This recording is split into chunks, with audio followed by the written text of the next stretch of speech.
What's going on, everyone? Welcome back to the channel, and let's get into the XRP breaking news of the day as we break down the big announcement coming out from Ripple.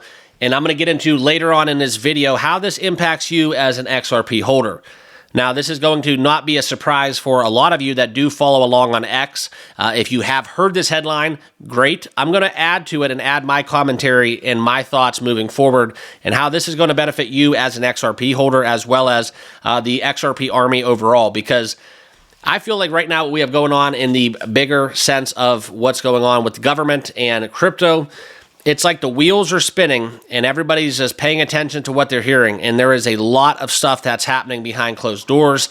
I personally made the argument that this has all been kind of a aforementioned conclusion months ago. And that's kind of where we're getting into my thoughts, why this is going to benefit you as an XRP holder. And let's hit that right now and get down into the discussion. Okay, so if you are new here, awesome. I love some new faces.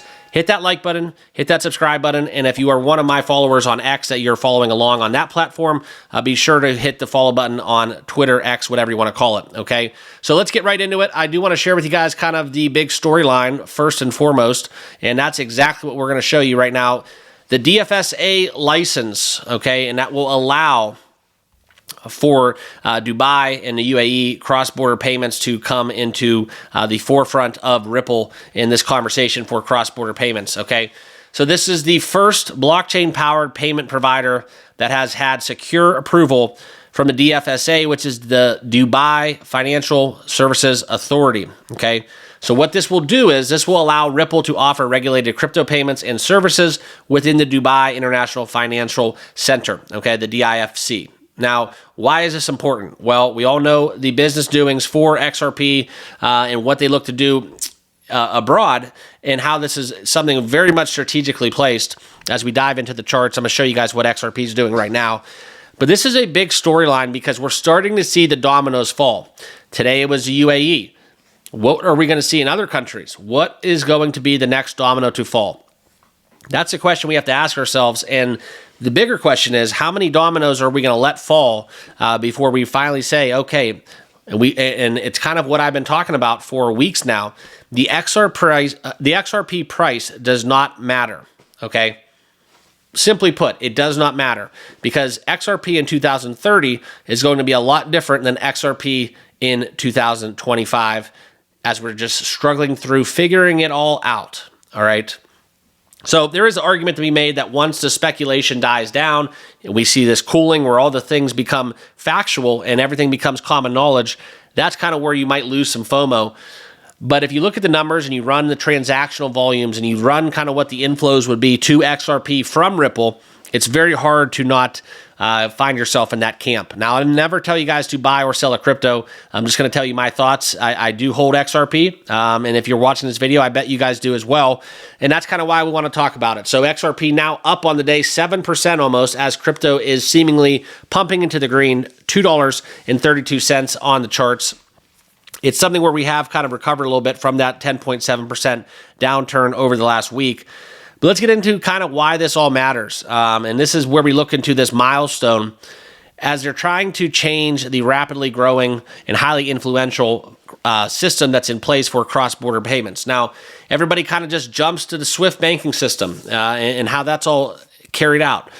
XRP and Ripple are meant for so much more than just what we see, and even the news today. This is great.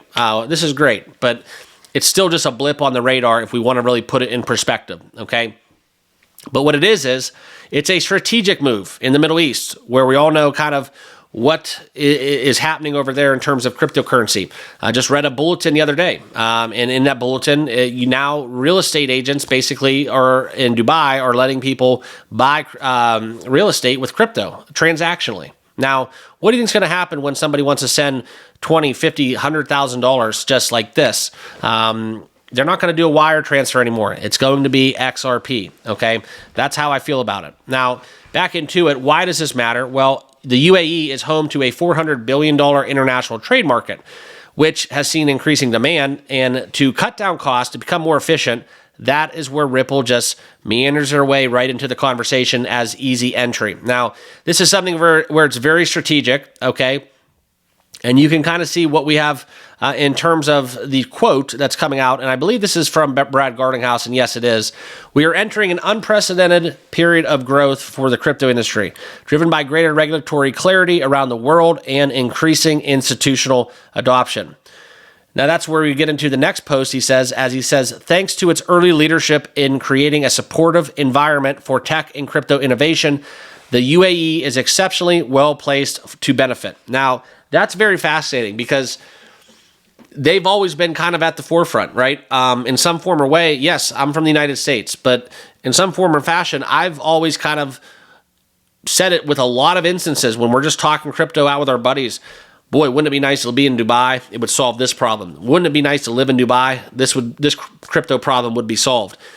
At least 4 or 5 instances, different instances that we bring up all the time, okay? And that's kind of what we're getting into, and why what's happening in Washington right now is so important and crucial, is it's putting that favorable environment for crypto traders to enact. And that's kind of where we talk about, Donald Trump's really just taking taking a chainsaw to government, but but it's going to promote the most hardy crypto trading environment of all time. And it goes way past the trading. It goes into taxing. It goes into regulation. It goes into products that can be created. It goes into implementation of blockchain. Everybody wants to know, okay, well, what is crypto? You can't physically touch it. Well, it's the utility. But the issue is the utility has never been able to been allowed to spread its wings for not just XRP, but for all cryptos because of the regulations and the stranglehold that government has had on digital currency. Now, that's just my opinion. Obviously, you guys know that you're entitled to your own, and that's where I'll never tell you to buy XRP, so remember to do your own due diligence and all your financial research. But this is something where we look into this being more of a numbers game as well. 20% of Ripple's global customer base are already in the Middle East. So that's essentially approximately 20% of a 90% split. Now, this Middle East, this license is going to position the company to further enhance the footprint in the region, and that number should grow as we look into kind of where cross-border payments are headed. And it's just kind of a match made in heaven, personally, with the way that the UAE is pro-crypto, having international cross-border payments, being that intermediary, that bridge to the rest of the world. It has to happen. It has to take place. And I think that's where Ripple is just going to just kind of walk their way in and make this all systems go, okay? So couple that with some other catalysts we have in the works. We talked about kind of the RLUSD stablecoin. Also, having the ledger available to financial institutions in the UAE is absolutely, it's just massive, okay? And that's something moving forward. Having this licensure and having kind of this progressive approach to crypto, it's going to be very innovative for times to come. It's not just a milestone for today, but I think it just kind of opens a door into, hey, basically XRP or Ripple, for that matter, Ripple just walks in the door and essentially popped the top for this way of handling crypto and transactions abroad, that it's going to set kind of the foundation and blueprint for other crypto entities, other companies, not just cross-border payments, but just every single thing that has utility in the crypto world to really kind of take a step forward in this regard. So that's what I got going for you guys. Appreciate you giving me a couple minutes of your time. It's a big day. It's a big day. This is a huge milestone, not just for XRP holders, but I think also just crypto in general. It gets you outside of the meme coin conversations where all that kind of trickles down and infects, I think, the utility plays and the value plays in the game, which is, there's a world for that, but it got a little bit too far outreaching. And I think that's kind of where we get headlines like this, we get good positive news updates. It kind of sets us back into place and resets us, if you will. So I'll leave you guys with that. Appreciate you all tuning in. If you haven't done so, like I said earlier, hit that subscribe button. Follow me on X if you're watching over there, and we'll see you guys all in the next video. Cheers.